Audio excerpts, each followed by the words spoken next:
People, welcome to the Odds Couple. We're back from Super Bowl. I usually introduce the show by week something, and I don't know what week it is. It's a week. I didn't even put it on the sheet. I don't know. We're back, and it's the second half of the basketball season that we're going to be talking about today. The NBA season during the All-Star break. They'll be coming back for the final, for the Grizzlies at least, 40 games. So we're going to talk some NBA today, preview that second half of the season for you. I'm Rob Fisher, Lang Whitaker alongside. Good to see you, sir. 40 games in 66 days, I believe. For 68 the days. 68 days. Yeah. Light work. Yeah. John Roser, how are you, sir? I could play 45 games in 68 days. That a boy? Yeah. 46. 47. Play those games. Are we doing Name That Tune? Name that game. By the way, the new Name That Tune. I haven't watched it yet. Oh, it sucks. Yeah, Who's the because I host of it? loved it as a kid. Have you seen the movie? Jane? It's what's her name? Jane Lynch. No. She hosts Krakowski. everything. Great guess. It's like Jane Krakowski I was or going to say whatever. Wayne Brady because he hosts everything. Yeah, it's like that Jane Krakowski and Randy Jackson. Have you seen it's the Adam Sandler, Jennifer Aniston, Brooklyn Decker movie where like they go to Hawaii? You know the character Kevin Nealon like plays in the movie Right. where like he tries to he's had so much plastic surgery, his face is like numb, and he tries to drink water, and it's like the water just dribbles. That's what Randy Jackson looks like now. Really? Yeah, I mean, I'm like, how much plastic surgery has that guy had? I think, but he joined Journey again. He's the bass Really? player for Journey now.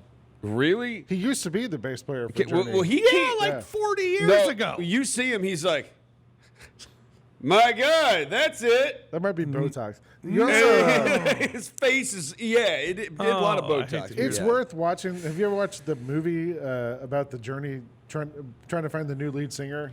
No. I've heard of it. Yeah, there's this documentary about them when Steve Perry's gone and they're trying to find a new lead singer, and they find this guy who does karaoke in the Philippines, who does Journey songs like spot on. You can close your eyes, it sounds Right. like Steve Perry. So they bring the guy from And the he kind Philippines. of looked like him a little bit, right? He's amazing. He's a great performer, and he ends up being in the band. But there's a part of it where they're touring around, and people are sort of getting back into Journey, and the Sopranos finale happens with the song and everything. And there's one part where they're pulling up at the concert, and Neil Sean, the guitar player, is looking out the bus window, and he's like, "Guys, it's happening again.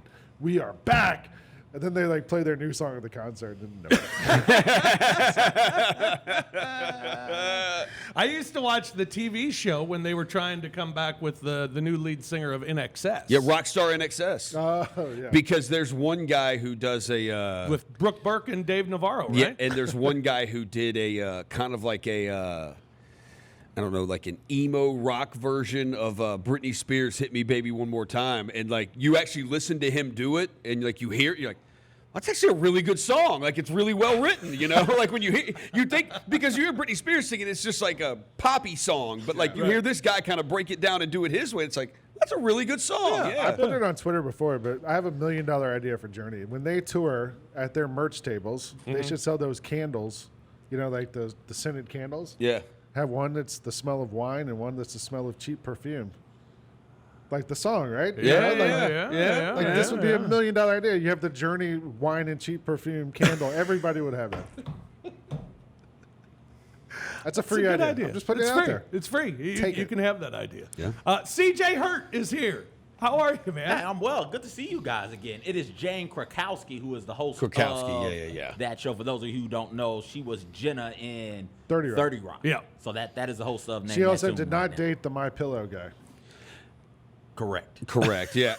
She had to put out was that a put deal? out a statement that Really? she wasn't dating the guy. Yeah. Oh, wow. I watched I've watched a couple of Name That Tunes, but the last one I watched, I mean, it was an abomination. Like the girl who moved on to the finals, she got one right out of the first round and the second round. She got one song right, but it was enough to move on because it was worth like $25,000, and the other dude had like $24,000. Oh. So yeah, so she got to move on.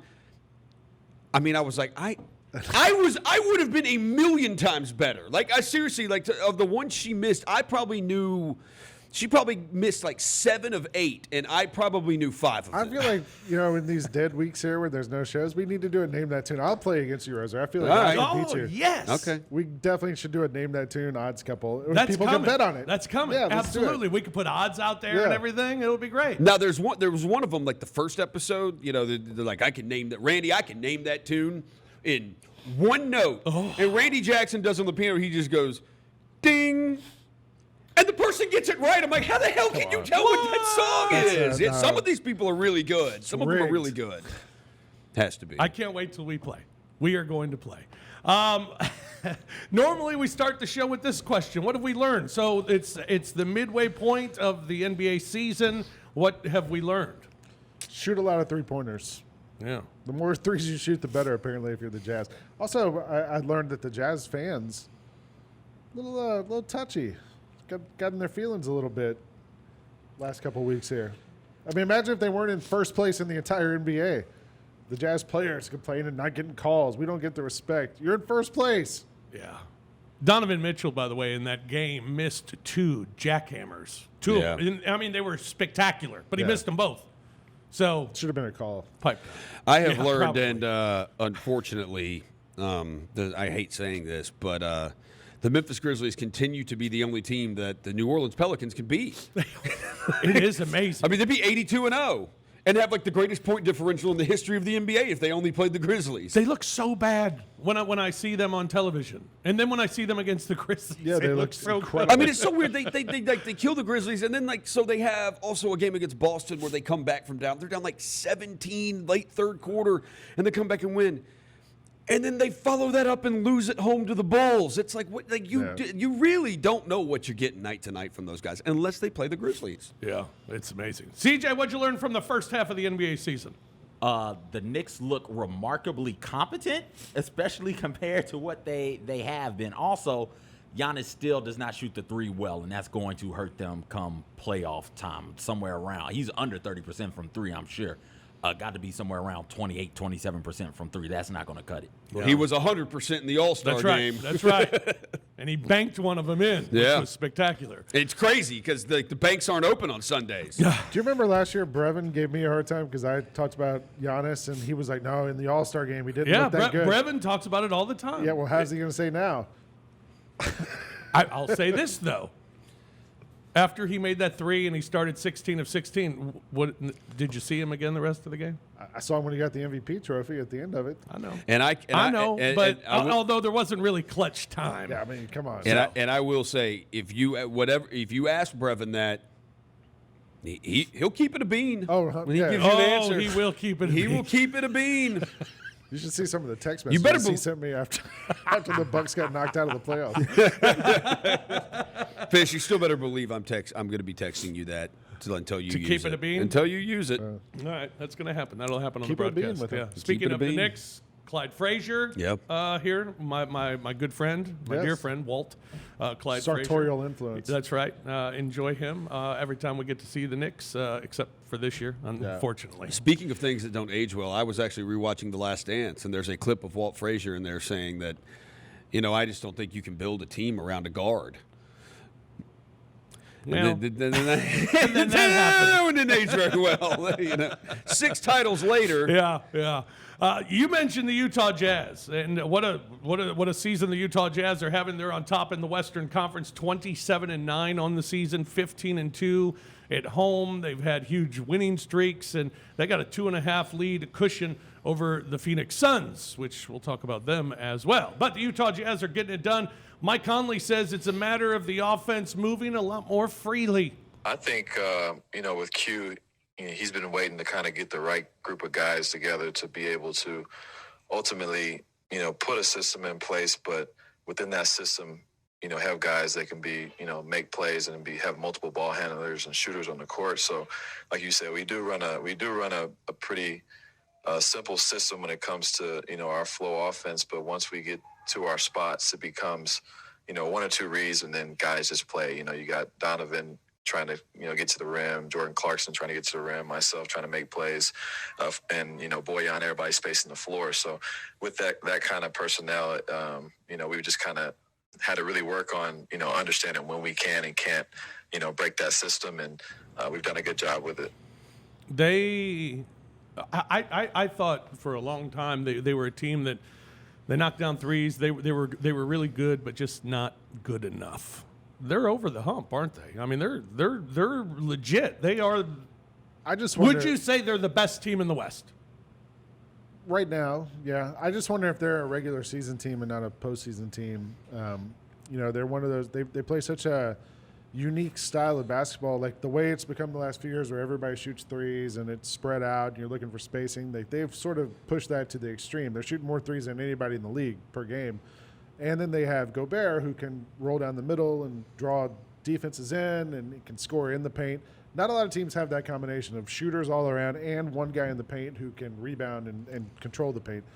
I just wonder if when you play a team 7 times in a row in the postseason, if the system sort of wears off and it becomes more one-on-one type matchups like we always see in the postseason, and if it's going to then become, well, which team just has more playmakers? And I don't know if that's when they're going to stand up and be able to keep going.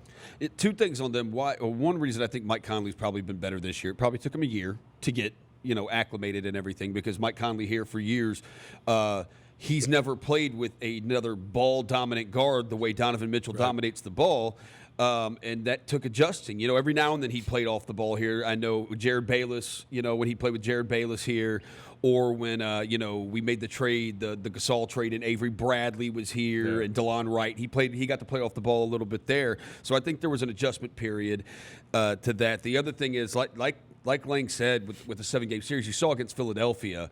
And look, Utah could have won that game. They clearly thought they should have. They complained about it afterwards. Yeah. Donovan Mitchell's cursing in the postgame. Yeah, right. Yeah, a little bit. But Joel Embiid was the best player on the floor, and that's what I worry about with Utah. As good as Donovan Mitchell is, and as good as Conley is, and as good as they all are together, Joel Embiid was still the best player on the floor. And you can run into that with, if you play the Lakers and they got AD fully healthy and LeBron, or the Clippers with Kawhi, you can run into or even the Nuggets with Jokic, or Portland with Dame. Like you can run into that. I think that could be an issue for I've them. seen people say, like, you can't compare this Jazz team to that Hawks team from a couple of years ago when Budenholzer was the coach and they won 60 games and didn't lose in the month of January. And we're a great regular season team. But then in the postseason, that's what happened. They ran into playmakers and had to play the same guys over and over, and they couldn't do it. So I wonder if that's what this Jazz team is.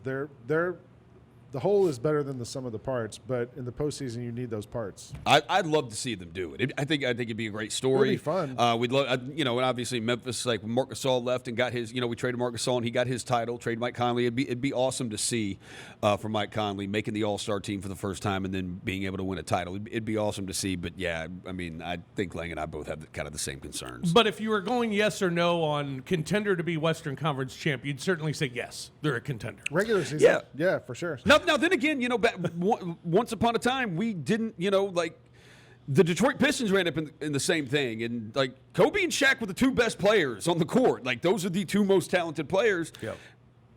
Different circumstances because they hated each other at the time. But you don't have but the Pistons overcame it, You don't have to even go that far back. Think about what Dallas was able to do Yeah. with that big three in Miami. Yeah. We see it happen from time to time where the team that is better built and knows how to play with one another better than the other team with all the stars comes out on top. Well, how many times have we seen LeBron be LeBron's been the best player in several series, and then loses to the Warriors? Like it's happened. Right, It can happen. Next team in the West, the Phoenix Suns, legit, right? Contender. I think they're like a year away. I just feel like there's so much youth on that team. Chris Paul, hopefully he's got another couple of years left in him, but I think Booker, Ayton, those guys, they're like a 1 year or maybe one more player away from having like that other big piece that really fits. If like these teams, the Jazz, the Suns, to me, these are like regular season teams. They're the teams that are able to come in and win these games night after night. But again, it's the thing that worries me is playing in the postseason. It'd be interesting to see with Phoenix. Look, you got Paul, you got Devin Booker, like. Devin Booker's not afraid to take big shots. Chris Paul's not afraid to take big shots. So it will be interesting to see come playoff time. I think there's also, for a team like Utah, if they end up with a 1 and a team like Phoenix that ends up with a 2, there are interesting matchups of teams they could take on that could be potentially the 7, after the play-in stuff, could be the 7 and 8 seeds that I think could be very difficult matchups for them. I'm with you guys on both teams. I guess I feel a little stronger about Utah just because they are what you're talking about, or what CJ I guess was talking about, a well-oiled machine, and the way they move the ball is impressive, and so I believe a little more in Utah. I will admit, I didn't believe the Suns would make this jump. I thought the Suns, because I thought it was too much to ask. I thought the bubble was, it was a bit of an aberration. I mean, to go perfect was a little crazy. Sure. But you add some good pieces, and I thought, okay, well, ask them to go from where they were to up in the top 5, I think is just silly. There's no way they'll get that high. And here they are, number 2. Pretty darn impressive. I thought 4, 5, or 6 is where they would end up, and they still might, Sure. Because let's be real. Lakers and Clippers are behind them. Well, yeah, and let's be the Anthony Davis injury is why some of this is why a lot of this is happening right now. Yeah, no doubt about it. The Los Angeles Lakers, they've slipped to 3rd. They're 24-13 on the season. LeBron James says one of the problems has been slow starts for the Lakers. We got to figure that out. In all seriousness, man, we keep getting down in the first quarter, man, and it do take us a little while to get going, but we can't do that versus no team, especially the good teams, and we're gonna be playing a lot of good teams coming up. So, getting down 20 points on our home floor, especially like that, 22-2, is not a good ingredients for a championship team. But we found a way to get it done, but we gotta be better with that for sure. The Lakers contender for sure. They got the 2 best players on the floor any night they play when they're healthy. They clearly have a championship hangover, and we saw at the end of the season last year, players talking about, we just want to break now. We've been in this bubble for a long time, and they ended up getting like a month and a half off, and they're right back at it. LeBron was like, I don't want to play in the All-Star game. Then he ends up having to be the captain of a team in the All-Star game. I mean, Anthony Davis, I don't know how injured he is, but if I'm him, I'm staying out as long as I can until the playoffs. As long as you're in the playoff hunt. I mean, I think kudos to LeBron for being as old as he is and being the guy who shows up every single night. He's being their main player, carrying them and just getting them into the postseason. I think they're just worried about getting into the postseason, and then they turn it up back to where they were. Yeah, I mean, I think we kind of saw that this would come eventually. There'd be a mid-season lull from them, and the Anthony Davis injury does have a ton to do with that. It's an Achilles, so that's scary. I mean, that's a scary thing. We saw Mike Conley had an Achilles issue that lingered for a couple of years, and then he eventually just had to get surgery and take care of it. We've obviously seen Kevin Durant, DeMarcus Cousins, so on and so forth. It was pretty predictable that the Lakers would have this in the middle of the season as long as they are healthy. And they finally decided to rest LeBron. He's been playing every game, and finally they rested him one. And I wonder with the back-to-backs in the second half of this schedule, I think it could just be the Lakers are just like, dude, we just got to get to the playoffs. That's all it is. Just get us there and get us healthy. So one, we all believe right off the bat they're a contender. That's the Lakers. Then you have Clippers, Portland, Denver, San Antonio, Dallas are currently the top 8. Another contender in there? No, not to me.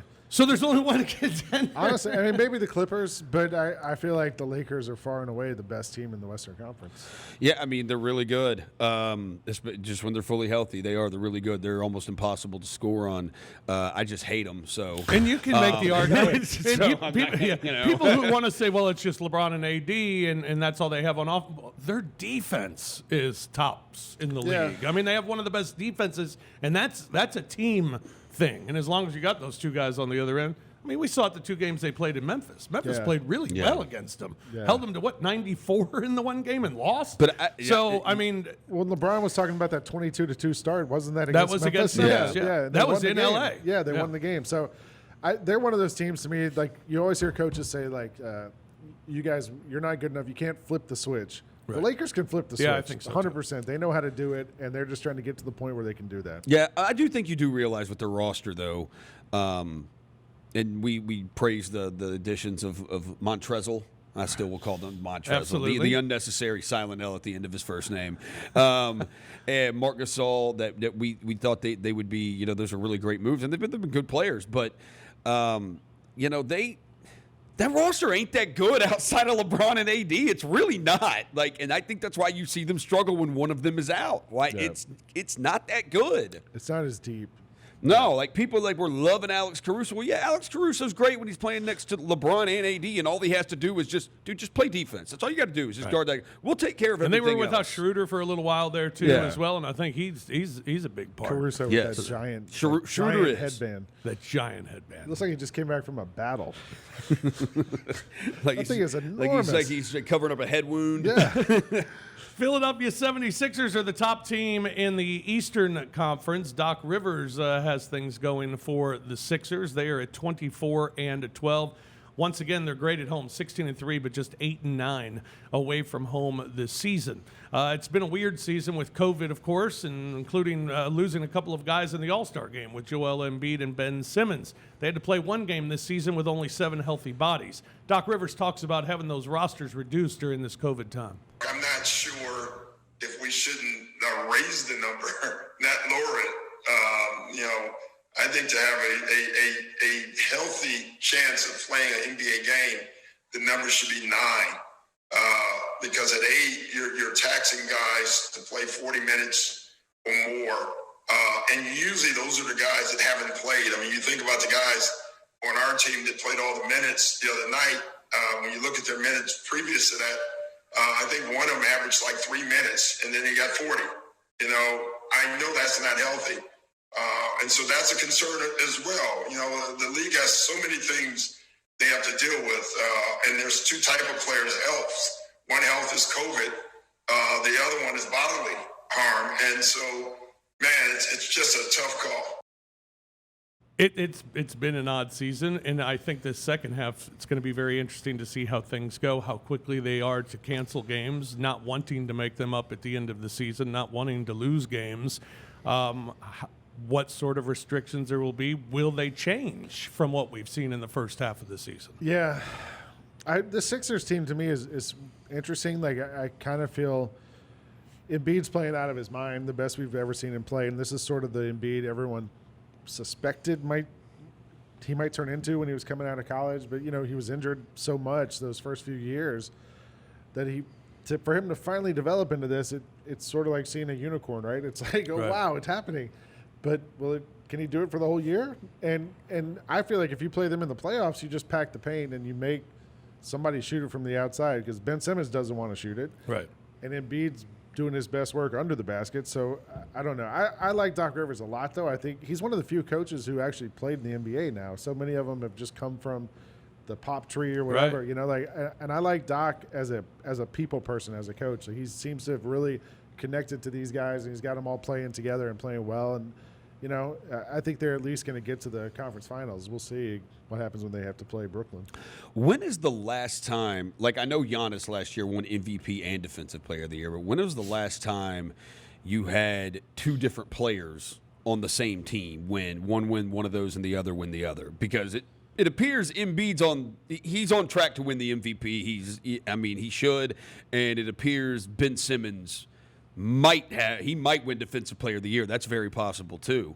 Look, if Embiid, I thought he looks in shape.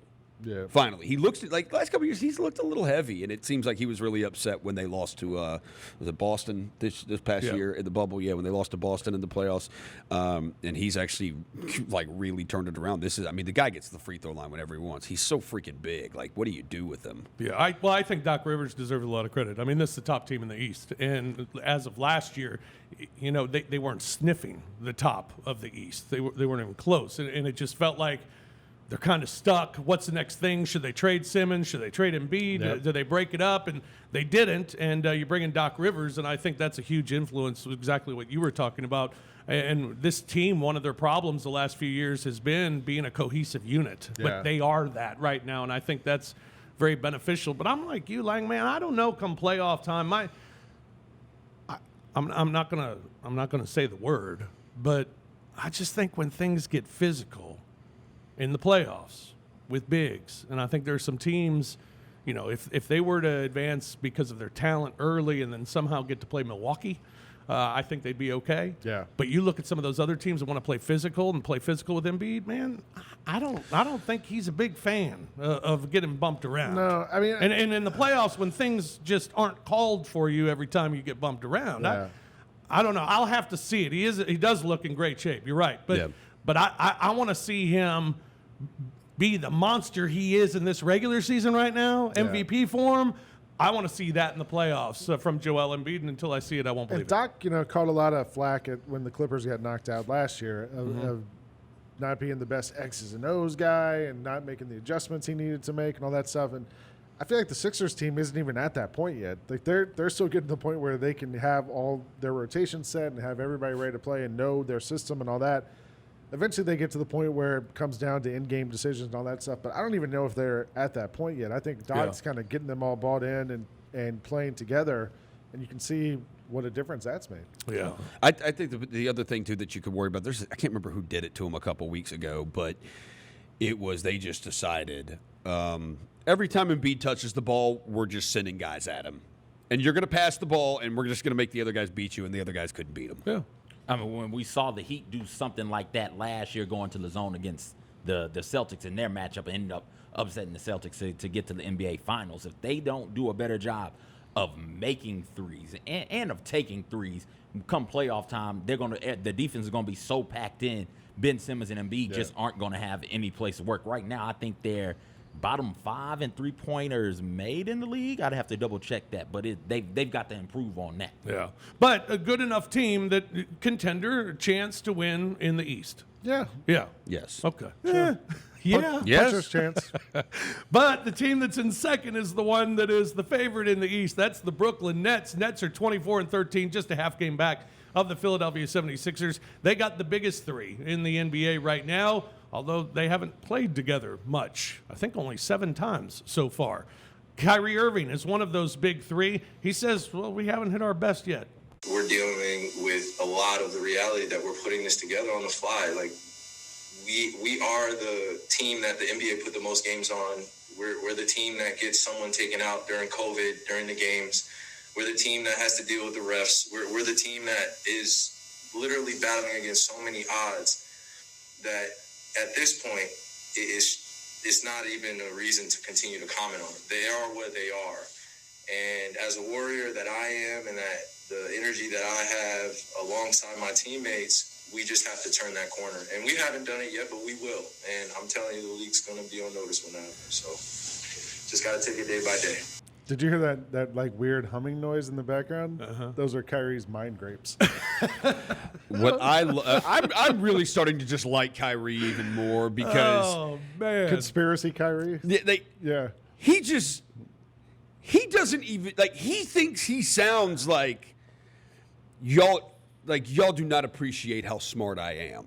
He does not think go to Duke. Yeah, like he does not think that he sounds Played 12 strange with games. some of the things he says. And you know what? Me as a Kanye West fan, I appreciate that. I can appreciate Kind of that. similar I love thing. you, Kyrie. Yeah. Similar You- thing, yeah. You do you, Kyrie. Did you see why Kyrie showed up for the All-Star game with that staff? Yes. the Yes. giant stick. Like, He's Yes. amazing. Yeah, he's really kind of revolutionized. Who's believing the odds are stacked against Brooklyn? Boy, Yeah. so much. Yeah. I mean, the calls, the referees. Yeah. We've just faced so much adversity. He said the we're odds the, are against we're the us. ones who have a player taken out because of COVID during a game. It's like, yeah, nobody else has dealt with Well, that. you know why he carries that staff, right? He's the modern day Moses. You know? He's going to open the Red Sea and lead the Yeah. Nets through. Like, yeah. I thought he was The Rafiki. Hudson. He's gonna do the Rafiki? Hudson. Yeah, I It's thought he actually was a the big East- fan of Lion King. Like them some East Rafiki. River. East River, yeah. The Hudson's on the other side. All right, yeah. But yeah, it was. It's wild.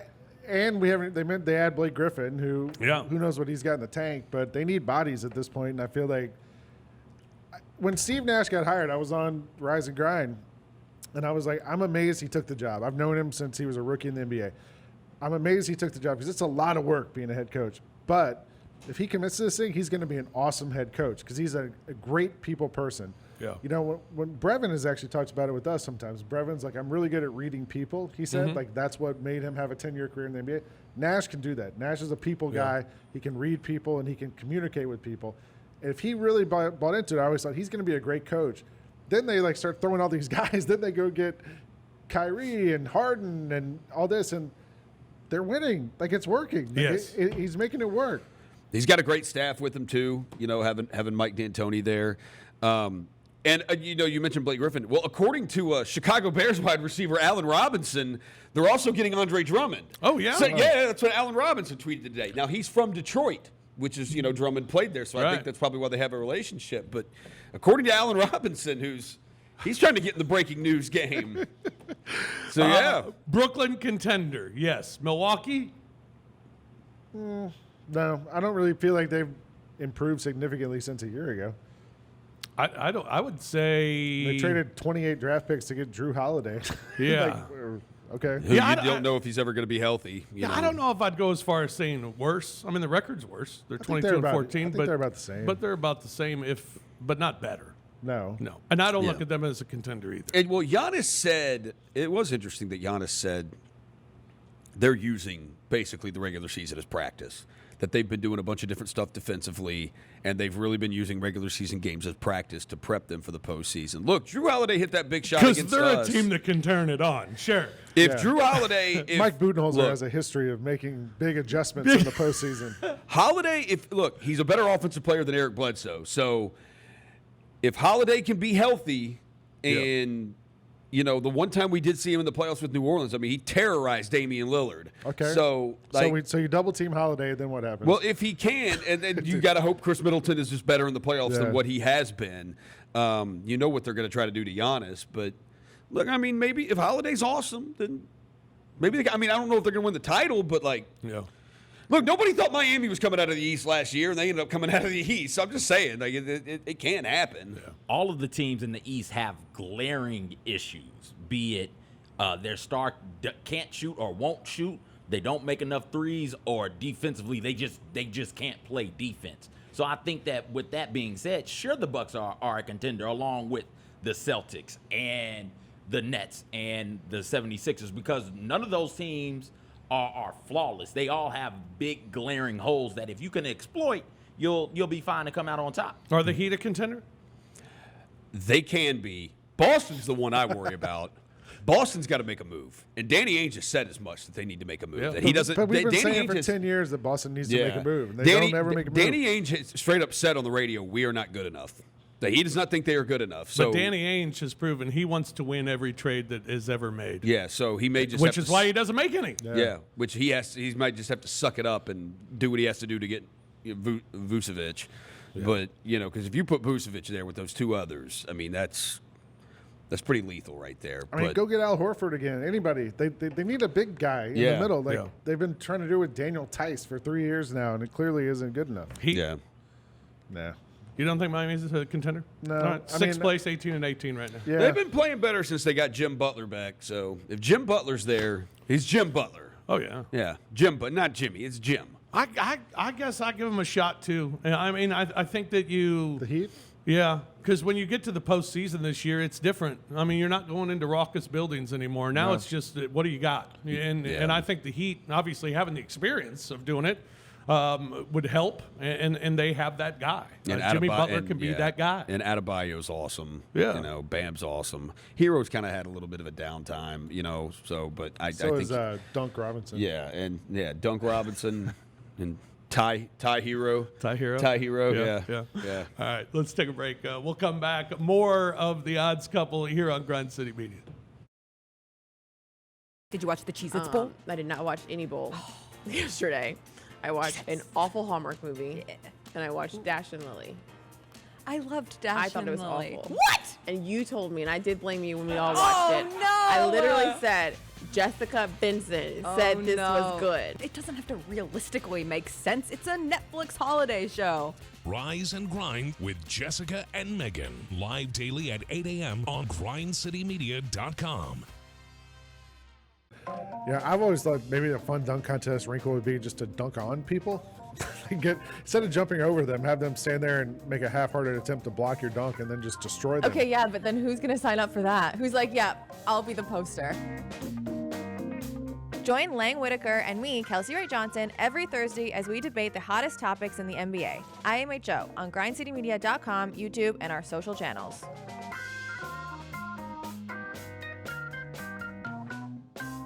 Once a week, get your basketball fix with Talkin' Grizz featuring me, Kelsey Wright Johnson, and media from around the NBA as we discuss draft topics, prospects, and more.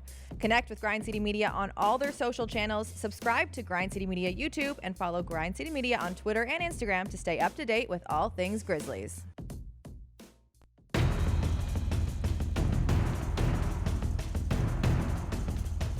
Welcome back to grindcitymedia.com, live from FedEx Forum and the American Home Shield Studio. Now, here's more of the Odds Couple, Rob Fisher and Lang Whitaker. Hey, don't miss Rise and Grind with Jessica Benson and Megan Triplett each and every morning. The duo brings a fresh, fun, and energetic double shot of morning vibes to catch you up on the latest in sports, entertainment, pop culture, and everything Memphis, with some completely biased, unfiltered discussions and a side of slightly above-average jokes. Tune in to GrindCityMedia.com, Grind City Media on YouTube, or via the official Grizzlies mobile app to catch Jessica and Megan live, or download each episode daily and subscribe at iTunes, Spotify, or SoundCloud today. Welcome back to The Odds Couple, everyone. Rob Fisher, Lang Whitaker, John Roser, CJ Hurt, who you can also catch on Rise and Grind each and every morning. With you here talking a little NBA today as we get set for the second half of the season. I'm wearing my Walt Frazier jersey today. Love the man. I love Clyde. But the Knicks, this team that he played for, I can't believe it's not a bigger story. I mean, the Knicks are over 500. The Knicks are the 5th seed in the Eastern Conference. Certainly, I didn't bring you up. I didn't bring it up as whether they're a contender or not, because they're certainly not. It's contender. a huge story. That's all Is people it a have been huge talking story? about. Is that what people are talking about? My timeline every yeah. night is all like Knicks. You Knicks are follow, great. yeah, you follow too many New York. people. Yeah, you follow too many New York people, because I don't ever see anything about the Knicks, and it's crazy. I figured when the second half of the schedule would have come out, the Knicks were going to have like at least, what are they playing, like 30-something games? Right. Yeah. I would have thought at least like 29 would be on national television. Right. Because that seems to be how it goes I for mean, the look, Knicks. to say the Knicks are above 500 is generous considering they're 19 and 18. I mean, they're above 500. When's yes. the last time they were above 500? It's been a long time. Probably they At were like this time of 1-0 the to season. start one season. Oh, at this time during the season, like It's been a while. maybe one of the Carmelo years. They've had the same problem for 20 years, and I lived there for 15 of them. And they cannot be patient. They always just try to flip Yeah. the switch and go get the old guys and like, all right, it's time. It's time to. Then they, all right, we're going to rebuild. We'll trade everybody. They usually last about one draft. Yeah. They get somebody new, young player, and then they immediately start trying to get all the older guys in. And every single time, it never works. Yeah. If I'm a Knicks fan, I understand the frustration of these fans. Like, then the Phil Jackson thing didn't work. They keep trying different things. Nothing works. So is this working? I mean, I feel it, but now they're doing it again. They traded for Derrick Rose. Like, Yeah. you know, like they're talking about, oh, maybe when Blake Griffin became available, everybody's, oh, Blake Griffin, let's add him. They can't help themselves. Yeah. They really the Knicks really cannot help themselves. The last time the Knicks were good, Jason Kidd was their point guard. He's coached like 4 teams since then. Dude, he has. He's like coached Brooklyn, Milwaukee. Yep. He's been an assistant at places. Lakers. Yeah, man. Yeah. Like this is the last time they like made the playoffs, and they lost the second round to Indiana or something. Yeah. Wow. Well, Tom Thibodeau, a guy who's not generally known for being a guy who's very jovial, he's been smiling recently, and I asked why. I want us to work. Yeah, I think, when you get a team that's committed to playing for each other and doing the right things, I also want us to enjoy it. But it is the work component is important, and sacrificing for each other is important. And when those things happen, it's enjoyable. And this is a great group to be around every day. Do you hear how happy he sounded? I don't think they're going to make the playoffs. We talked about this. You don't think earlier. they'll make it? I don't think so. Oh. I think they're 19-18. The schedule gets tougher. They're also right now. I think they're 2.5 games out of not making the Game even and the a half. play-in. Yeah. Oh no! The play-in. play-in. The Hawks are 2.5 back, yeah, right? That's correct. So the Knicks are they're right kind of on the verge, and things are about to get really tough for them, and they're about to meet teams that are pushing hard to do it. I think the Knicks team's 2 years away, maybe, and a couple players away. Like, they're still not even getting anything out of Obi Toppin and some of the younger guys. But if they can wait a year or two, I mean, the Knicks signed Taj Gibson. They can't stop themselves from going after these older players who are have 200,000 miles on them. So they've got to figure out a way to just be patient and wait. The awards. Yeah. Awards for this season. Who's the MVP? Steph Curry, Embiid. Steph Curry. to me. Or It'd be Embiid. cool if he did. I have no problem with it. I'd say Joel Embiid. I think, yeah, it's certainly Embiid. I think right now. Yeah. If Curry keeps playing the way he's played the last couple weeks, Yeah, he's been insane. I mean, he might be able to pull it off, and it just really underscores. You kind of forgot how good Curry is because he had so many great players around him. I mean, even though he won multiple MVP awards before, but when Durant's there and Clay and Draymond and all those guys, you're like, oh, okay. But now you kind of remember. When's the last time LeBron won MVP? That's a good question. I don't know. One of the Miami. Did he win one of the Miami years? That was a long time ago. Yeah. He didn't win when he went back to Cleveland. Maybe we need to give him a little love. Yeah, No, for we sure. don't. Michael Jordan got robbed of MVPs too. He should have like 10. So what Kobe have? One? Yeah, that's pretty crazy that Kobe only had. That one. is He amazing. should have had 2. He should have gotten one the second Steve Nash year. Kobe should have gotten that one. LeBron went back to back 2011, 2012, 2012, 2013. Okay. So 2013 was the last time? 8 years ago. Wow, that's a long time. Steph Curry With talked. the shot. Yeah, Steph Curry. He's certainly a contender on the MVP award this year. Talked about being in contention. The game speaks for itself, and 15, 16, 14, 15, those 2 years is the exact same kind of conversation. Obviously, that's an amazing, accomplishment, and being in that conversation with all that we've been through these last 2 or 3 years, that means something. Those narratives make themselves as you go throughout the season, and my job is obviously to just be at the level that I expect to be, and usually that means you're at the top at the end of the season. So I really try not to get distracted by that.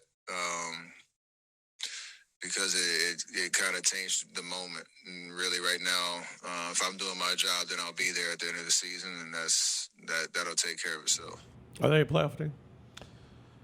If they're lucky. I feel like they might be one of those teams that, as the season goes on, they, if they've had injuries already, if something else happens to one of their key guys, I don't know if they make it. And they don't even have. I think they don't even have their draft pick next year.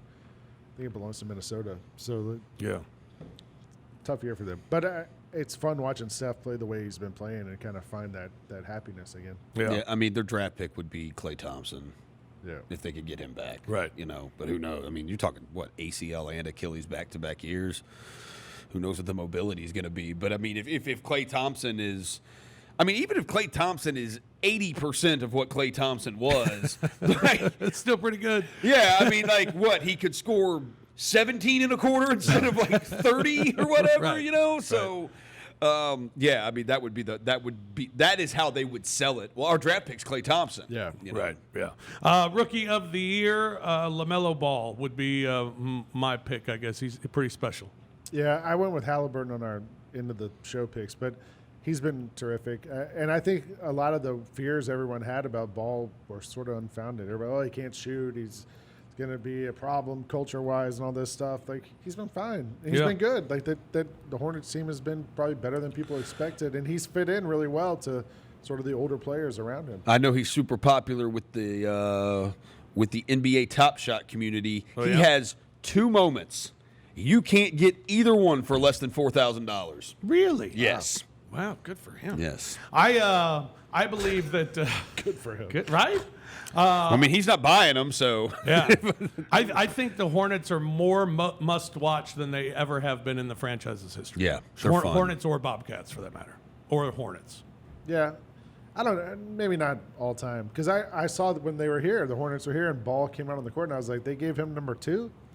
Because to me, number 2 in the Hornets is Larry Johnson, Grandma Ma. And I was sort of surprised they didn't retire that number, and I tweeted something about it, and his number's not retired, Alonzo Mourning's number's not retired. None of those guys had their numbers retired. Glenn Rice doesn't have his retired. Yeah, and apparently those guys were only there for 3 years, 4 years. It seems like they were there forever. Yeah, it does. It was a short run, so you kind of forget the lack of history that franchise has, and maybe this is a chance for them to sort of kind of establish that. I remember one of my favorite Bobcats moments. Fish, you were at the game. I believe you were. You had The Bismack Biyombo moment? Bismack Biyombo and Rudy Gay moment. Yeah. Bismack Biyombo saying, "This is our house," and Rudy Gay saying back, "You have 7 wins. This is everybody's house."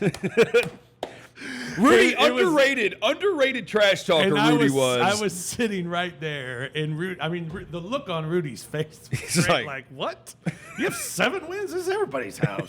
Just looking at him like, what are you talking about, fool? It was hysterical. An amazing comeback for Yeah. Rudy Gay. All right, let's take a break. Come back. We'll talk a little Grizzlies, have our picks, and then get out of here. This is the Odds Couple on Grind City Media. What about them Clippers? They got the 50. TA, you played on the team that got dropped by 52, so I mean, No, I didn't. I never been on the court. On the court. I be over here like And lost by Yoda. 50. I was sitting in the suit. Tony Allen, you did play in that game. you played 12 minutes in that game. You played 12 minutes. You were 0 for 6. The Chris Vernon Show, live weekdays at noon on grindcitymedia.com or wherever you get your podcasts. Once a week, get your basketball fix with Talkin' Grizz featuring me, Kelsey Wright Johnson, and media from around the NBA as we discuss draft topics, prospects, and more. Connect with Grind City Media on all their social channels, subscribe to Grind City Media YouTube, and follow Grind City Media on Twitter and Instagram to stay up to date with all things Grizzlies. I know everybody on this roster plays hard. We play together, and whoever lines it up with us, it doesn't really matter. Memphis versus everybody for sure. Kawhi, Justice Winslow with the takeaway.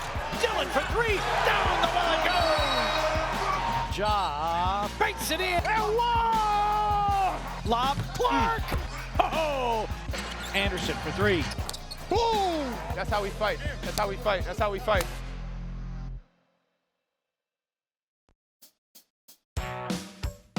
Welcome back to The Odds Couple on GrindCityMedia.com. Live from FedEx Forum and the American Home Shield Studio. Here's The Odds Couple, Rob Fisher and Lang Whitaker. Get your daily sports, pop culture, and Grizz fix with insider news and commentary on all things sports and more with The Chris Vernon Show, now live at noon daily, Monday through Friday. Tune in to GrindCityMedia.com, Grind City Media on YouTube, or via the official Grizzlies mobile app.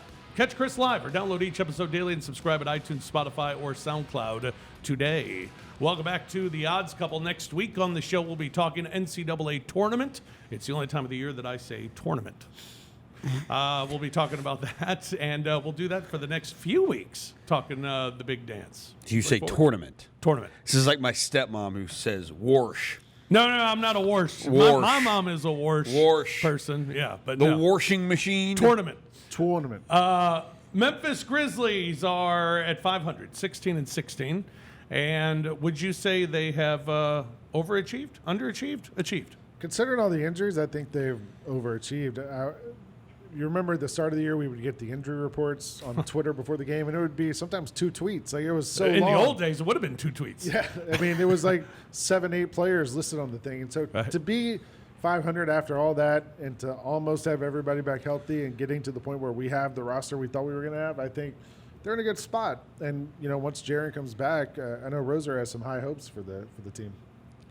Panic at the Disco high hopes. What? Yeah. I think the 6th seed. 6? Okay. Tell me more. I mean, look, it's not like they're not going to have a shortage of chances. Like, they're going to have plenty of chances. They play 1 million games here. So, yeah, I mean, I think they can. The only thing would be, we don't know if Jaren, obviously he's probably going to be on a minutes restriction when he comes back. He's probably going to play, like, I would guess 15 to 20 minutes a game at first.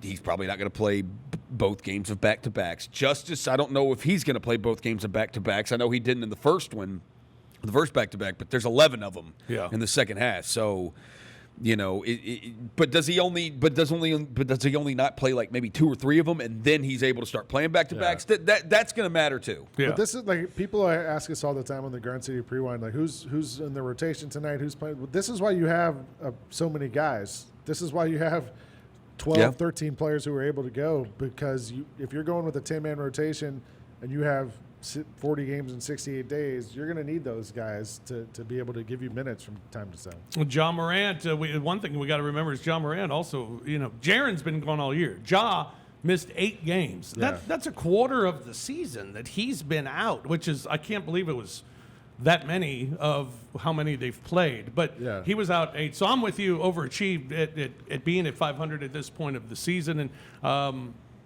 I just expect, like last year, like in the bubble, I expect Ja to just continue to get better. I think so, too. And perhaps MVP of the first half, Kyle Anderson? Question mark? I mean, he has – I think he has been the biggest surprise. He's been so solid. Like every single night, you know what you're going to get. He plays every position on the court, defends everybody. He's the leader. Like, I mean, if Ja had been healthy the whole time, it's Ja clearly. But I think Kyle, and I threw it out there the other day. Like, I would even consider him most improved. Like in the NBA, no doubt about it. For a guy who's made like maybe 1 3-pointer a game for his whole career, and all of a sudden now he's shooting 6 a game or whatever it is, and shooting really well. Like he's made a big jump. He's a candidate for it. I mean, Julius Randle seems like he's probably Jeremy Grant Jeremy Grant. Yeah. I mean, they seem like they should. Although I wouldn't give it to Jeremy Grant. Your team sucks. Ja talked about how the guys got to just keep making plays to win. I feel like, since I've been here, I've been making plays. I feel like I've been doing the same thing I've been doing last year. Obviously, teams are very, focusing on me. But I'm not a stat chaser. I just try to win games, and whatever it takes to do that, I'm willing to do. If, I have 0 points, if we win the game, I'm fine with that. So just go out there, be aggressive, make plays. Try to put us in the best situation possible, and give us good shots out of it. Playoff team. I think in the play-in tournament thing that they have, because it's 7 through 11. 7 through 10. Yeah. I think that's probably a little more likely, just because they've got a killer schedule the rest of the way. Well, I'm a homer, so we're getting the 6th seed. That a boy. I like that. I like that a lot. I'm 7 to 10. I think is where they'll fall. But I believe it'll be closer to 7 than it will 10 because of Jaren coming back. Now, when he's coming back, we'll see. But he comes back, and this team's better than they were. And Ja's playing. I mean, you're better. If Justice is playing, you're better than you were the first half of the season. Forget how good Jaren was in the bubble, like when he got injured. Like really he was good. playing the best of his career on both sides, defensively too. No doubt. So I expect them to have a better second half than they are first half. And the thing to me is that they need to play better at home. And I know home court isn't as big of a deal this year, and road teams are winning a lot more than they ever have in the history of the game. And I think a lot of it has to do, obviously, without having fans and playing in those circumstances. But you got to win these games at home, and you have the teams that are around you in the standings. You have Dallas, 2 of them at home. You have Golden State, 2 of them at home, 1 of them on the road. You have New Orleans, 1 game, it's at home. Oklahoma City, you have 1 that's on the road. And those are the teams that you got, and they're all at home. So I mean, you gotta try and get these teams on your home floor. Yeah, well, I'm not even the New Orleans game. I just go ahead. Go ahead and rest everybody that night. Schedule loss. Yeah, I would. I would rest everybody against New Orleans. We know how that goes. Seen that before. I think the other thing is the Gorgie expiring contract. What do they do trade deadline? They could do something. And I know Zach Lowe mentioned on his podcast, he did say, watch out for the Grizzlies at the deadline. That was one of his teams to watch out for. Nothing would surprise me. I mean, they have been active every opportunity they've gotten to be active. So we'll see what happens. All right, for the rest of the season, it's time for our picks. I'll go ahead and get started with Fish's 5. My NBA East champ is the Nets. I think the Lakers will emerge in the West, and they will eventually be the NBA champs again. They got the 2 best players on the floor every night that they play, and with their solid defense, I think they take care of business. Joel Embiid, the MVP, and LaMelo Ball, the Rookie of the Year. Lang? So I apparently confused Roser with my picks because I picked the Jazz to win the West, but the Lakers to win the title. I don't get that. When you get the 1 seed, that doesn't mean you win the West. I think the Jazz. You have to win the Western Conference Championship I think they're going to win the Western Conference to go to the finals. The regular season, the Jazz are going to win the regular season. But that doesn't matter, though. That's not winning the West. That was the question. That's getting the 1 seed. You two were texting back and forth, but I just stayed out of it because I wanted this conversation. The crazy part was that we texted back and forth about this 3 days ago. And this morning, Rose walks in and goes, I still don't understand what you're talking about. I don't get that because I am convinced, Fishy, you meant who is going to come out of the West and go to the finals. That's what you meant. That is correct. Okay. That is what I meant. Well, if he wanted that, he would have said, what teams are in the NBA Finals? Pick your team from the West and East. He said... That's the point of East champ and West champ. That's what that means. Who was the East champ last year? Miami. The East champ, the Miami Heat. Not the Milwaukee Bucks No. have the best record in the East? No. Okay. You don't put a banner up for that. I mean, what do you call them? Then you should just call the Milwaukee Bucks the champs because they had the best record in the regular season of any team in the league. They had the best record. They were the then Eastern they're the Conference NBA champs. They won the East. No, but that's why we have playoffs Why are we because that playing the regular determines who your season? champions are. Anyway, and I picked Tyrese Halliburton for Rookie of the Year just to be different, and I think he's going to be good. I think LaMelo's going to win the award, but Halliburton's been awesome to me.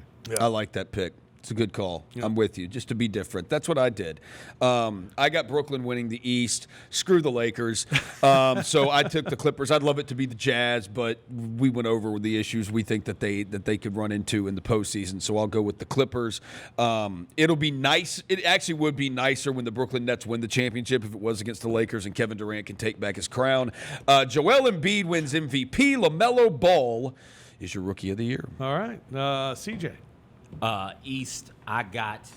Who do I got? Oh, I got the 76ers. Just forgetting our picks, aren't we? I forgot my picks. I got the 76ers in the East. I think everybody out there of the top 4 or 5 teams out that way got major holes and glaring issues that I feel like can be exploited by anybody.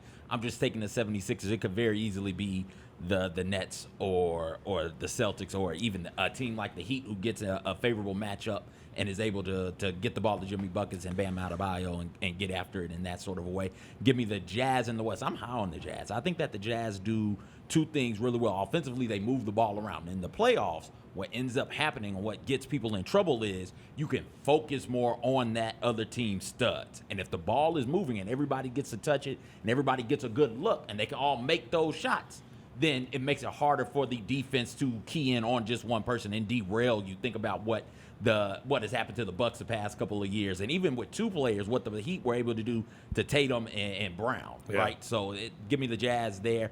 And I also like the way that they play defense. They're really good defending the ISO. And guess who runs a lot of ISO? The 2 teams in LA, the 2 teams that are certainly more talented than the Jazz when you look at their top 2 or 3 players. So I'll take the Jazz coming out. Give me Joel Embiid. He's just having a really special year, an MVP-type season, both defensively and offensively. And Rookie of the Year, it's hard for me not to pick LaMelo. I really wanted to be different too. But all right. Well, there you go. There are picks for the second half of the season. It gets underway. It is underway. Very excited about it down the stretch of the year. Next week, we will be back for the NCAA tournament.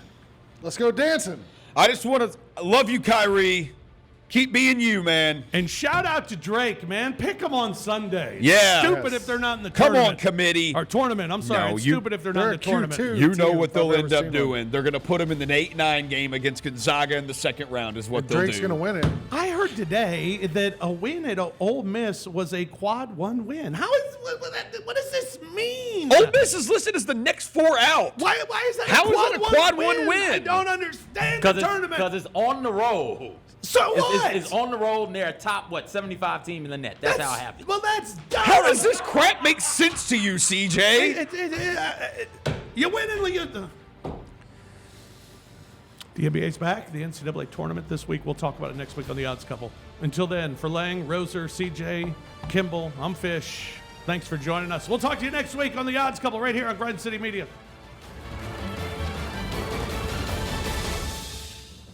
You've been listening to The Odds Couple from the American Home Shield Studio on GrindCityMedia.com. Tune in next week for more football handicapping with Rob Fisher and Lang Whitaker.